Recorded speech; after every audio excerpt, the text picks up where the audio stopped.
Welcome back behind the velvet rope. Let's just get right into it today because we are joined by the one, the only, how is this possible? Just David.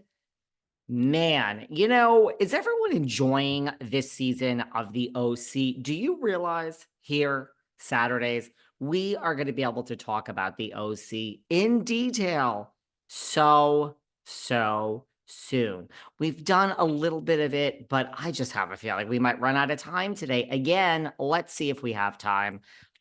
It's coming. It's coming. We're going to talk about the OC and we'll talk about everything else going on in Bravo. But we're in this together. We have 3 more weeks of New Jersey. Look, if stuff happens in New Jersey when it's not on the air, of course we'll talk about it here on Saturdays. We probably will. I mean, that seems to always be the case, but I'm okay not. I'm okay having a very quiet time. If it's going on pause, if it's going away, if we're going to figure this out, I think we're going to have a lot of weeks together without New Jersey. We could just focus on that rat that scurries in the corner with the cheese. It's a good season of the OC, right? I mean, and this dating show, good for Shannon. Good for Shannon. Shannon, I hope, finds a man on there. But as I said on my show earlier this week with Sarah, power to Giselle, Ashley, and Shannon. If any of the gentlemen you are interested in, Luann is also interested in. That's my friend, Team Lou. And does anyone listening want to go up against Luann in a battle for a man? I don't. I'm going to sit that one out. The Countess. Okay, so we're starting this episode, RHONJ season 14, episode 12. We start the episode with Pishka deals here and Pishka deals there, and we're getting right into it, guys. Okay, so Rachel Fuda's daughter had the surgery and she's making progress, which we love to see this, right? We wish well for the kids. I mean, team children. Then we go to the Aydin household, and Jennifer Aydin reveals to Bill that she's revealed a little bit too much about their sex life.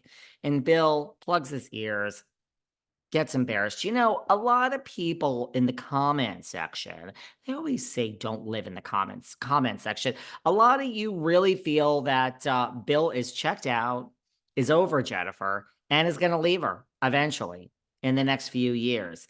I don't know about that. I watched this scene and I think Mr. Aydin, Surgeon Aydin, is just so amused by this wife of his. I think he is just so amused by Miss Aydin, right?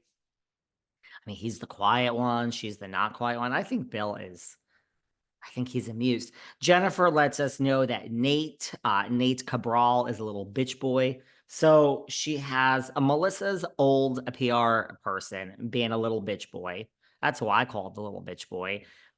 She has Joey Gorga being a little bitch boy. And now, according to Miss Aydin, we have a new bitch boy, a Nate Cabral. Thank you for that, Jennifer. Now we see Dolores and Jennifer Fessler planning the cast trip. We learn that there's going to be a room selection. We go through all the ideas of what's going to happen.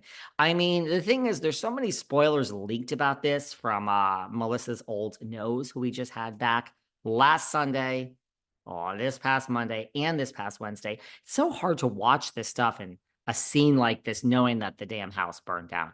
I mean, 3 scenes later. So, but Dolores planned this. She said this is a last-ditch effort. I agree, girl. It was a last-ditch effort, but we're relocating that to Rails. And there you go. Later in the season, in this episode, Dolores talks about how is she ever going to find a house to replace it? I mean, listen, give me a break. There's one thing in this world where if you want something, you can get it pretty immediately.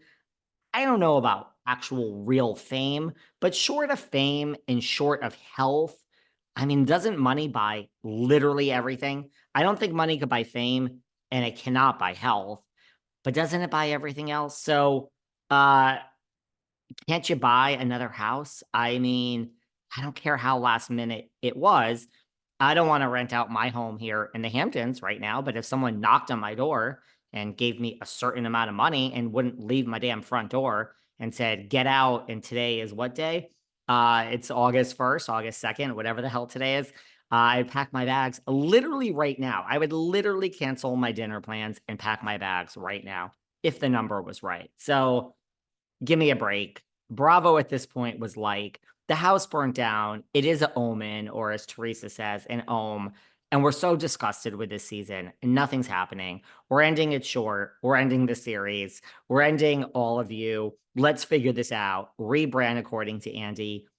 No cast trip. So let's not kid ourselves that there would have been another house. It doesn't, not that hard. And the Berkshires or wherever the hell they were going to buy another house with no notice if you came up with the right offer. Marge and Fessler go to a roadside diner. Fun fact, I was at that same diner with Margaret, Joe, Maud Sr., and the one and only Laura. We're still talking about Laura this season. So that exact diner, let me tell you something. I had some PTSD. I had some PTSD. Dinner restaurant that Marge took me to. Thank you for lunch, Marge. With Marge Sr. and Laura and Joe. We're still talking about Laura. We're still talking about Vanessa. I think that's the problem for me with this season is that like we are doing a best of last season. Last season, this all should have just been extended. I mean, we literally brought everybody back just to wrap up last season for 13 weeks. I don't know. That seems like a waste of time. And by the way, I mean, now I'm getting riled up here and we've just started, but the good thing is this is like a who's who of Behind the Velvet Rope podcast because we had Laura on last season for 2 to 3 episodes. You know, we talked about Vanessa ad nauseum last season. So guess what? If anyone wants to uncover everything Laura has to say about this or everything about Vanessa, go and listen to the back Patreon of Behind the Velvet Rope podcast because this is all we did and we had Laura on. So a whole season just to wrap things up for 13 episodes. I think that's the problem I have with this season. It's a continuation of last season. We're still talking about the same things. And again, I will die on this sword that when I said that I didn't think Melissa was coming back, which I was wrong, let's be honest. Maybe what I meant is somebody should not come back. And I understand why we invited everybody back, but because we didn't know what else to do. But you should have then paused. I feel we should have paused last season.